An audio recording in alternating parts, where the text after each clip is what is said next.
Salut tout le monde et bienvenue. Aujourd'hui, on va parler de la Radio Connect X9S. Alors, c'est pas très original parce que tout le monde fait des vidéos là-dessus en ce moment. Bon, bref, c'est comme ça. Donc, je me suis pris ça.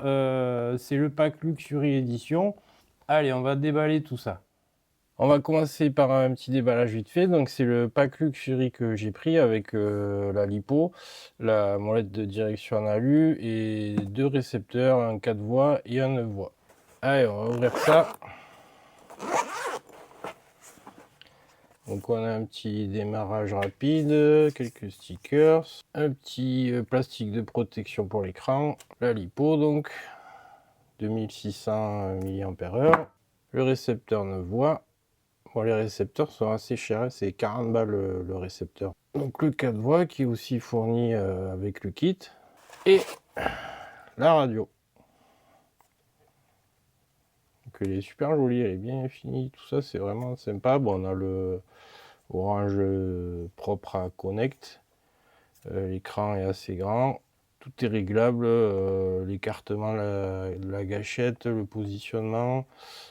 Pareil, la molette de direction, elle est réglable. Je crois que c'est la dureté. Bon, à voir. On va mettre la batterie et on va démarrer la bête. Voilà.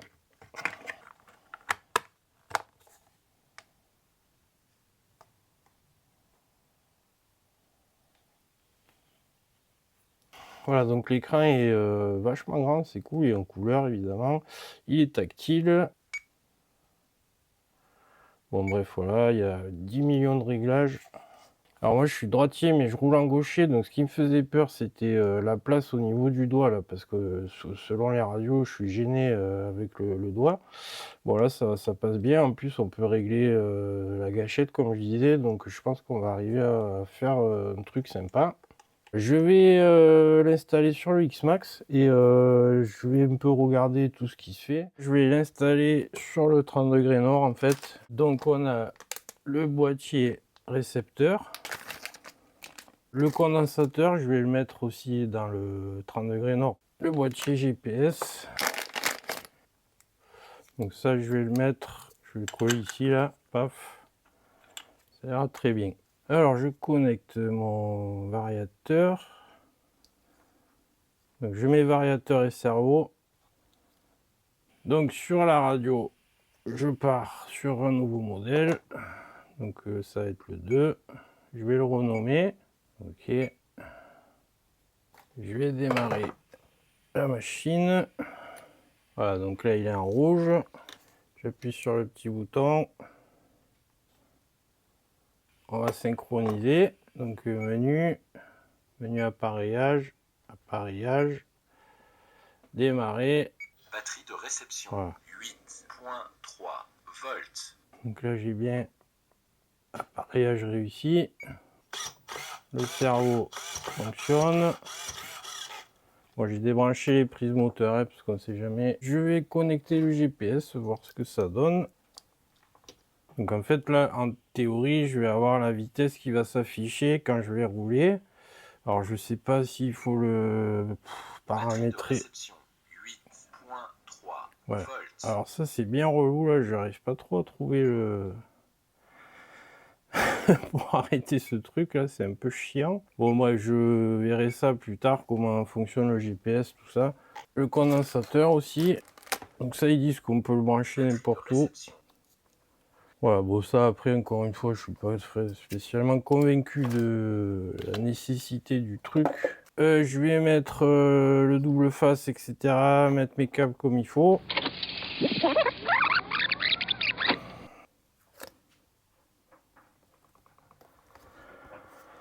Alors je vais refaire un test, voir si on n'a rien perdu en route.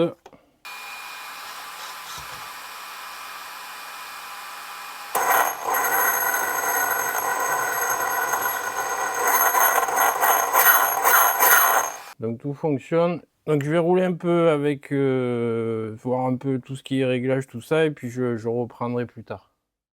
Donc je vous fais voir quelques menus que je trouve sympa. Bon alors déjà ce qui est cool c'est qu'on peut faire un menu utilisateur. Donc ici, on peut l'éditer comme on veut et rajouter en fait tous les réglages dont on se sert régulièrement. Ça évite de chercher. Il y a quasiment tous les réglages en fait qui sont dispo. On peut les mettre sur notre menu utilisateur. Ces courbes là de réglage, on peut faire ça sur l'accélération, le frein. Et on peut faire pareil sur la direction. Là par exemple, j'ai fait sur le crawler. Voilà, ça je trouve ça sympa. Bon, après évidemment les subtrims, les trims, les points de fin. Donc ça c'est quelques réglages, je trouve qu'il faut un peu doublon. Les débattements et les fins de course, c'est un petit peu la même chose. Et des fois on modifie l'un. Je trouve des fois c'est un peu chiant après pour s'y retrouver.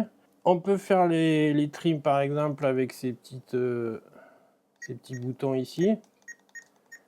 Et ça, tout est paramétrable, c'est vraiment cool. On peut mettre ce qu'on veut là-dessus. Bon, alors ça, c'est un truc que j'ai mis pour verrouiller le tactile parce que j'arrête pas d'appuyer dessus quand je roule. Bon, on a le chrono aussi qu'on peut démarrer en appuyant ici. Démarrage chrono. Voilà, on l'arrête. Pause chrono. On met à 0. Bon, ça, c'est voilà, c'est pas ouf. On a des petites molettes aussi réglables, ça pour le moment je m'en sers pas. On a des petits interrupteurs à différentes positions, par exemple pour les LED, tout ça, ça c'est cool. Après on a plein de réglages assez complexes pour les thermiques avec les freinages, ceux qui ont plusieurs cerveaux direction, ceux qui ont plusieurs ESC, enfin voilà, vraiment il y a même des réglages pour les tanks.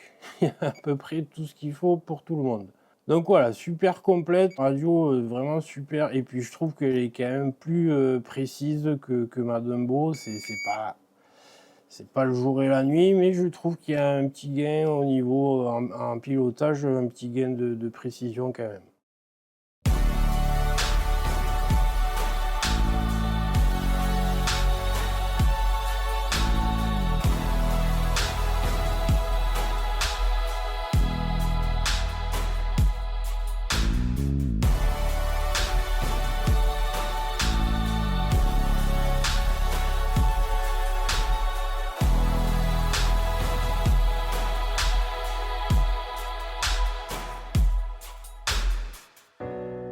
Voilà donc pour cette Connect X9S. Donc bon, il y a encore beaucoup de choses à voir dessus, mais pour le moment voilà, j'en suis très content. Bon, il y a énormément de menus dont je vais pas me servir, mais voilà, j'arrive vraiment à faire ce que je voulais. On peut vraiment tout paramétrer, les puissances, les courbes, les marches arrière, etc. La prise en main est vraiment bien, le poids est cool, machin, la molette en alu elle est super sympa. L'écran manque un peu de luminosité, je trouve vraiment en plein soleil c'est un peu juste. La batterie est cool, l'autonomie machin ça va. La sacoche du coup ça permet de trimballer la radio sans la défoncer dans la voiture. Encore une fois il y a plein de choses à voir dessus encore pour vraiment affiner tout ça, mais bon le premier jet est vraiment bien. Allez, je vous dis à la prochaine.